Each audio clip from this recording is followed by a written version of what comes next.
All right, so we'll go ahead and get started. I know we have some people still coming in, but my name is Tory Cottle. I'm from the Memphis School of Excellence in Memphis, Tennessee. We have 4 schools, 2 elementary schools and 2 secondary schools. And like most schools, we have a curriculum and a pacing guide that we are supposed to follow, but we are also supposed to implement project-based learning. How many of you are in the same situation? Okay. And if you're like me, it was really difficult to try to do both. So that's what we're going to talk about today is some strategies where you guys can kind of merge the two together. What has worked for us? I am not here to say that we have done it perfectly. We are still improving, but I hope that you can take some ideas away today for your schools. So we'll start off with some introductions. We'll talk about what authentic learning looks like. The path of least resistance, so trying to get your administrators or your teachers on board, some strategies for that. We'll talk about our school's PBL hub. We have a website that we have developed that we'll share with you all that will hopefully inspire some ideas. And then I'll ask you to consider your own campus and some ways that you can actually work some of these ideas into your own campus. So we'll start with these questions up here. This is going to be a little bit of an interactive session. So I want you guys to talk to the people around you to address these 2 questions. So the first question is, what does project-based learning mean to you? And then 2, how does your campus already integrate project-based learning into your classrooms? So let's take about 30 seconds and talk. You have some brilliant educators in the room, and it would be a shame if you didn't hear from each other. So go ahead and talk to one another for about 30 seconds.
All right, I hate to cut off beautiful conversations, but let's go ahead and look back at the front.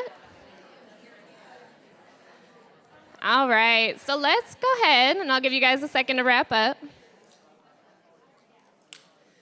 All right, let's talk about authentic learning, because we all know that project-based learning and hands-on projects are 2 very different things, right? So I went to a PD with Tamara Billings, who works for TSIN, and she said, a project without standards or authenticity is a craft. And I was like, oh, okay. So let's think about what those authentic experiences can really look like. And this is the definition from the dictionary, okay? Authenticity is not false or imitation, it is real and actual. So let's think about the projects that you are maybe having your students do, or the projects that your administration is having students do, and consider that on the board. Are these real, authentic projects, or are they imitations or models of things that already exist, right? So, and again, there's nothing wrong with any of these, but I do want you to think through them. So something that is maybe unauthentic is not intended for anything apart from an academic purpose. It doesn't resemble anything that is done in the world outside of just the classroom. And beyond the teacher and maybe their classmates, it doesn't have any use in the real world, right? Nothing wrong with it. Some people might do a hands-on model, there's learning with that, but it's not exactly authentic, right? Then we have our somewhat authentic, and there's nothing wrong with this either. These are good things. So students are doing work that simulates what might be happening in the real world. They might play a role, like pretend that you are a scientist who is doing X, right? Who are placed in a scenario that might reflect what happens in the real world. And again, nothing wrong with this, but when we push our kids into a truly authentic space, we're having them actually solve real life and real world problems that has a direct impact on the real world. And it involves tools, tasks, or processes that real adults use in the workplace, right? And they're also utilizing those 21st century skills. So this is a presentation we gave to our teachers at the very beginning of the year, and some of them were like, so you're telling me what I'm doing isn't enough? We're like, no, but we do want to push you in thinking about what you're delivering to students and if it's possible to really push this into a real world scenario. So I'm going to show you some projects that are not changing the world necessarily, like I chose these on purpose, but they're still authentic. So on the left, we have our kindergarten class. So these are 6-year-olds that went around the school and they interviewed all of the adults in the building. What they do, what their role is, who they are, where they went to school. They recorded the interviews, they put them together into a movie, they wrote a book, and the incoming kindergarten class will watch this video, they'll read the book, and they'll know who's who at their school. So it doesn't change the world, but they use real-world skills like interviewing, creating videos, writing a book to make a real, authentic impact, right? Okay. Then on the right, this was a geometry class, and this particular school just opened, so we didn't have the flag up yet. So the geometry students designed a method to measure the height of the flagpole and hang up the flag for the school. So again, it's not earth-shattering, but they're using those real-world skills. It's an authentic project that they actually used and that they could use in the real world, right? So you're gonna have some time to kind of work together in a second, but how do we get buy-in from teachers to produce these products that are actually authentic? So obviously, for teachers to do this, they need some time. You can't ask them to do this and not give them time to do it, okay? Admin, you can't ask them to do this and not give them time to do it. 2, you need to give them some resources, so some places where they can go to get ideas, maybe a template that they can use, something to guide them. 3, you want to encourage creativity, so don't shut down people's ideas, students or teachers. 4, provide some guidance for them, so we're going to go through a guidance process that we use. And then 5, design a showcase, and we'll talk through all of these in a second. So when we think about providing time for teachers to actually do this, again, I am not claiming that our district is perfect, but we figured out a way that we're going to continue to improve upon, okay? So what we did is in the curriculum, in the pacing guides that our coaches make, we carved out a full week of those pacing guides and of those curriculums several times a year, called it PBL week, that teachers can use to just focus on whatever PBL they would like to do aligned to their standards. Now, teachers who are really skilled and who know how to integrate their PBL without any problem already into the school year, they can do that during the school year without a problem. So they don't need to use that PBL week, but it exists. So we need to differentiate for our teachers. Our new teachers may not be able to take their curriculum and standards and just figure out how to teach with a project. They're trying to stay afloat, right? So we carved out that week for them, and then our veteran teachers who are already really gifted at this, they can use that time throughout the year that they were already using to do their PBL. We also, the PLCs that we have them weekly, but 3 of those leading up to PBLs, we had our instructional coaches go in and just help teachers work through what they wanted their PBL to be. And then finally, we scheduled a showcase for students and teachers to display their products. This was important because it gave everybody a deadline and a goal to work towards, so that you're not just doing it for the sake of doing it, but you have something to actually display to the community, to the school, to the parents. You can get everybody involved here. And so on the providing resources front, which was the second part, we created a website for teachers. So you can either scan the code or you can go to that tiny URL link.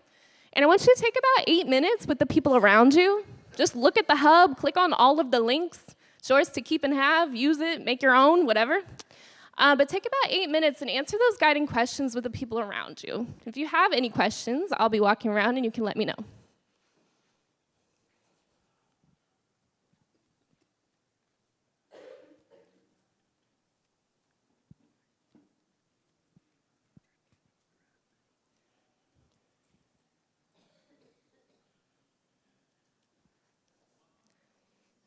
And if you're on your phone on the left side, there's those 3 lines you can click on and navigate to all the different tabs on the top left.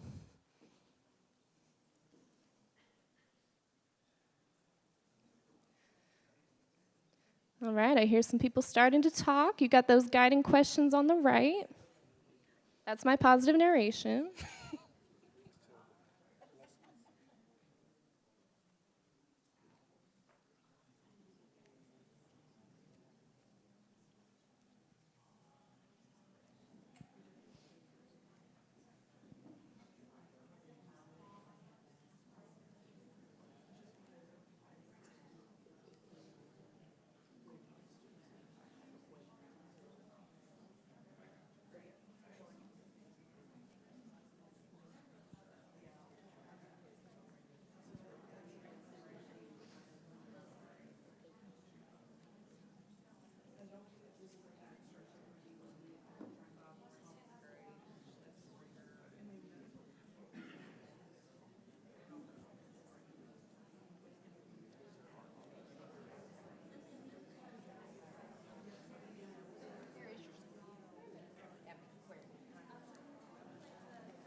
All right, let's take about 2 more minutes to explore, talk about those guiding questions.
All right, let's go ahead and bring it back to the front.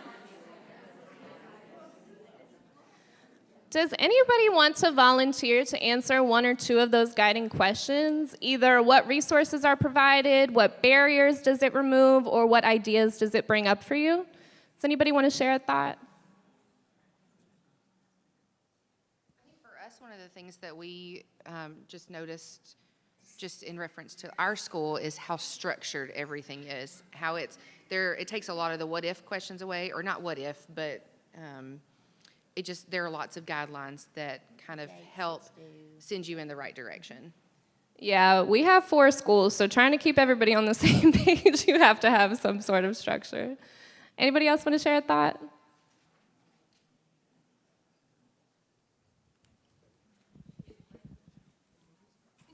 I feel like this website will help my teachers learn how to create a PBL. That's the barrier, and they think it's one more thing added to my plate, where this embeds it into what they're already doing, and I really like that. All right, thank you for sharing. Got one over here. Excuse me. Who created this website? Is it the technology person or someone else? Okay, this was my baby project. It's actually a Google site. Took about maybe 2 hours to make. It wasn't hard. Just linked all of the projects that we had. If you have Google or Gmail, you can make a Google site pretty easy and then share it with your teachers. And I can show anybody who's interested how to do that. All right, so we're not going to give the full 8 minutes here, but I did want to share the next part, which is providing guidance to your teachers. So a lot of people really want to do it, but they're not exactly sure how to structure this. So we give them 3 very simple things to think about. 1, what is the content that you want to teach? What are the standards? What are the objectives that you want to teach? 2, what is the process in which you want to teach it? So how do you want to go about it? And then 3, what is the product? So what product do you want students to create? So having that really simple formula of content, process, product really helps teachers break down, okay, what am I teaching? How am I going to go about it? And what do I want to display? What is my finished product going to be? So either on the PBL Hub or linked in your agenda, we have a PBL planning template that we have adapted for our school. I think on the website, it's called MSC PBL template. It's also linked in your agenda. If you want to go ahead and just take a look at that template, we won't do 8 minutes, we'll do maybe 2. But that is what teachers use to plan their PBL, and they submit them in place of their lesson plans. So if you have teachers who submit lesson plans to you for that week or whatever week they're doing their PBL, they submit that template in lieu of their lesson plan. So we're not asking teachers to do double the work. So take a minute, just peruse that, see if any ideas come up. We'll probably do 2 minutes.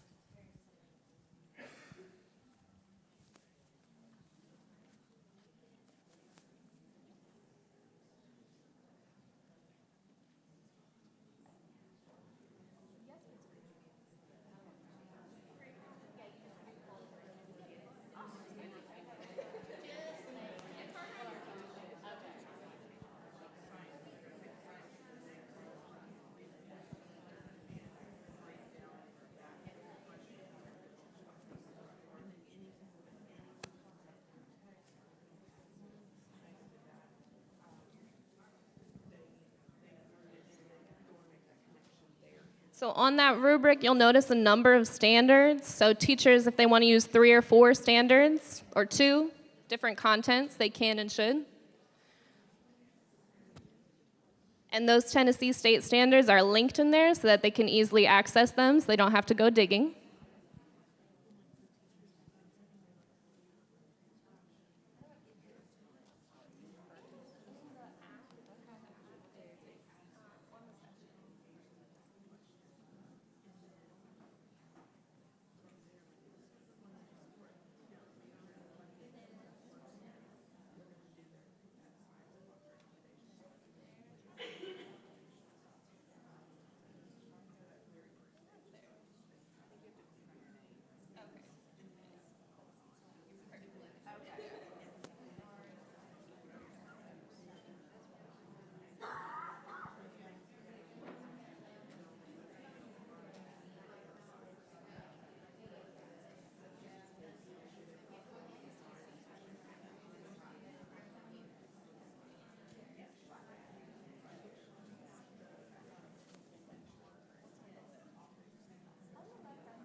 All right, so I'd love to hear from 3 or 4 people about questions 1 and 2 on the board. So I'd love to hear from 3 or 4 people. Would anybody like to volunteer? I can cold call.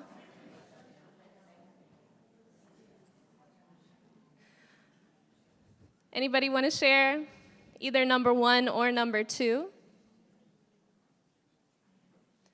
Don't make me cold call. Oh.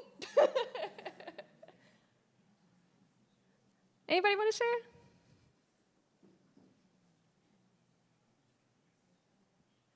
Okay, I won't make you. We're not in school. We can move on. You want to? I do think sometimes it's difficult when you're thinking about a PBL, like, what am I going to put into this? So I think starting with that content piece, all right, what exactly are we going to teach students through this topic, I think is a really unique and easier way to start for that process. Yeah, thank you. So like we were talking about, if your PBL doesn't have standards attached to it and authentic learning, like Ms. Billings taught me, it's a craft. So you got to have standards attached. Anybody else want to share? All right. So this is the last step in our process. So what we do at Memphis School of Excellence is our very last piece of this is that we design a showcase. It happens right now twice a year. Next year it'll be 3 times a year, in which students can actually display their work. We select student representatives to rotate through every hour throughout the day, so many people or many students get a chance to share. And then the whole entire school, and it's all throughout the hallways, right? It's awesome to see. But the whole entire school cycles through the expo in like 20 or 30-minute intervals. So the kindergartners hear about the 8th graders' projects. The 8th graders go listen to what the 1st graders have to say about their little projects. And it's great. It's a great experience. It gives students public speaking experience. We invite community partners. We invite parents. So what you see up on the board on the top left, that's a 5th grade class. And they had a Memphis air travel project where they redesigned the Memphis airport to be as whatever they wanted it to be. It had a lot of fast food restaurants, let me tell you. So they used math for architecture. They used ELA to design a video to convince their classmates of why they should adopt their airport design. They designed pamphlets and flyers for their airport. So there was a variety of things that all came together. And then in science, they did the motion of flight, so force, drag, etc. And then on the right, this was actually a social studies project that involved ELA and math.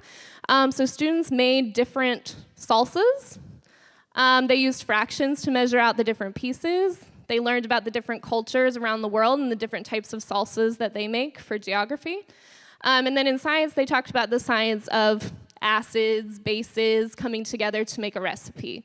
And you can see the little kids listening to the bigger kids and just how attentive they are to learn what their older peers are doing. So what I want you to think about during this time, and I know I built in a lot of conversation, but I think it's good for us to learn from the people in the room, is do you currently have an expo or some way that students can actually showcase what they have created? If you already do, what can be improved? Part of the engineering design process, we always want to improve things, right? Us too. And two, if you don't currently offer any sort of expo or showcase, what benefits could it really have for teachers and students? So let's take we'll give it 5 minutes, and just think about this piece, this showcase piece. What can you do in your school to make sure that students are able to actually share their work with people and it doesn't just stay in the classroom? Okay, so let's take about 5 minutes here.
All right. Let's go ahead and bring it back to the front. I heard some amazing things. So a couple of things that I did want to share on this point is we used to not do any kind of showcase or expo. We just asked teachers to do project-based learning. One thing that we noticed is when we started doing a showcase, not only did the teachers put in a lot more effort into the designing what the product would look like, but the kids were so excited, unreasonably excited to stand up and share what they had done. When their project was selected to be on the table or when they got chosen as a student representative, you can see on the top left, no one told those kids to dress up as pilots. But they came fully dressed up like an airline pilot, right? They were ready to represent their project, which is very cool. So the kids were super excited, the teachers were super excited, and it just added that layer of, I'm here to show off what I've done, I'm not just here to do it and turn it in, right? And just watching them grow in their confidence in public speaking was a really awesome thing. But this is not just all about us. So if anybody has an expo that they already do that they want to share with others, does anybody have one or something that they already do for a showcase that they want to share with the people in the room?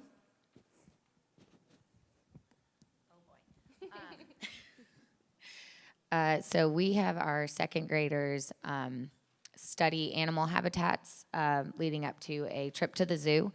So they have to design a new enclosure for their animal that they receive and present it as if they are zookeepers and wildlife biologists to the remainder of the school. They kind of come through an expo like this, and then they send their projects to one of our zoo representatives that's in the Memphis area. So the zoo's been great to work with. Awesome, thank you. Anybody else want to share some things that they do at their school?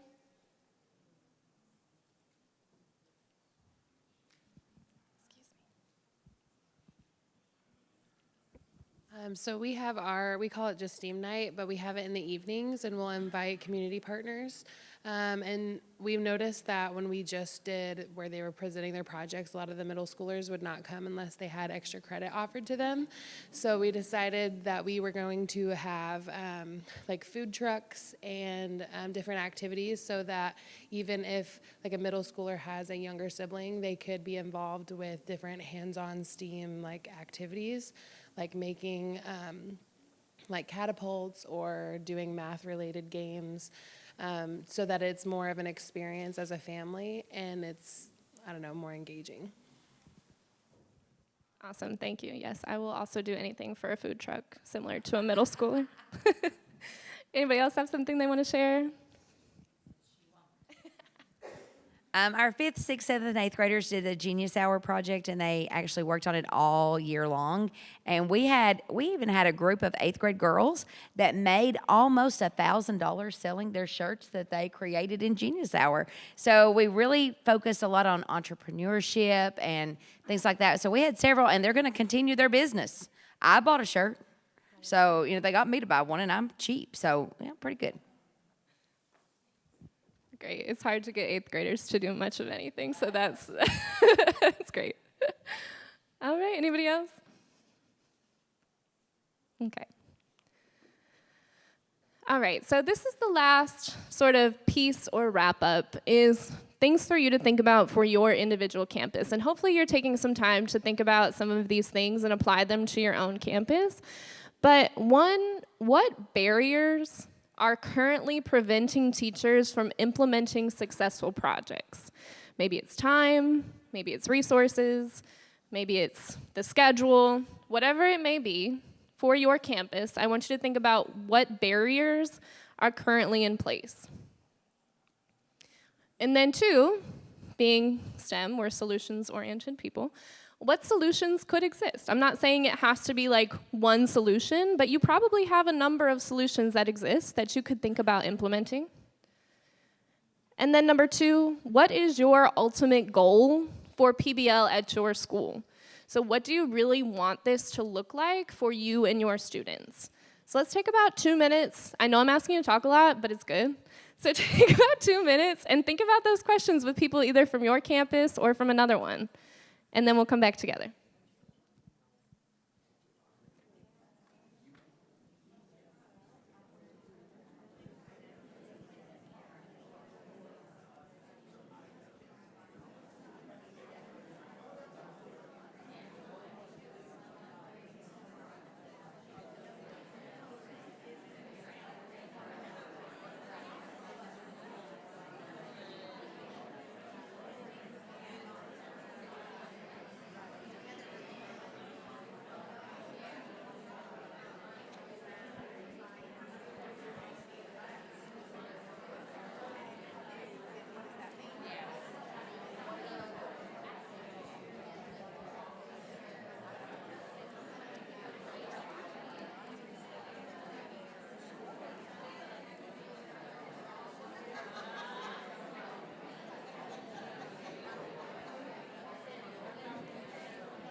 All right, let's go ahead and bring it back and wrap up here.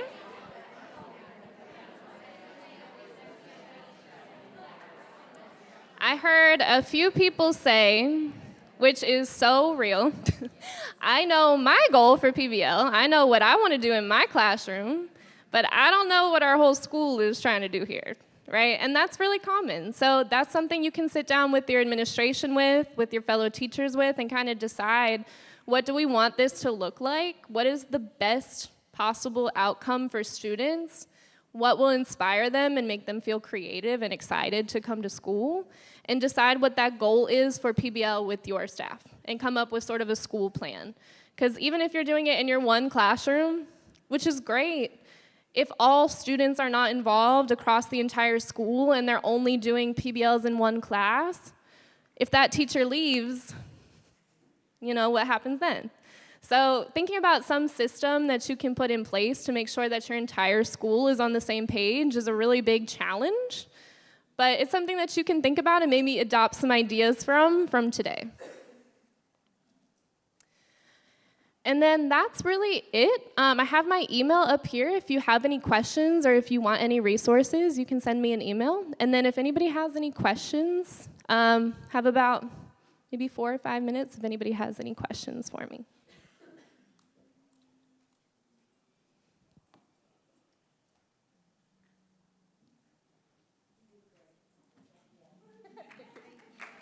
Oh my God, thank you. You guys know talking in front of adults is a lot harder than children, so thank you. All right, well, I will stick around. If you do have questions, let me know. But otherwise, thank you for your attention. I appreciate it.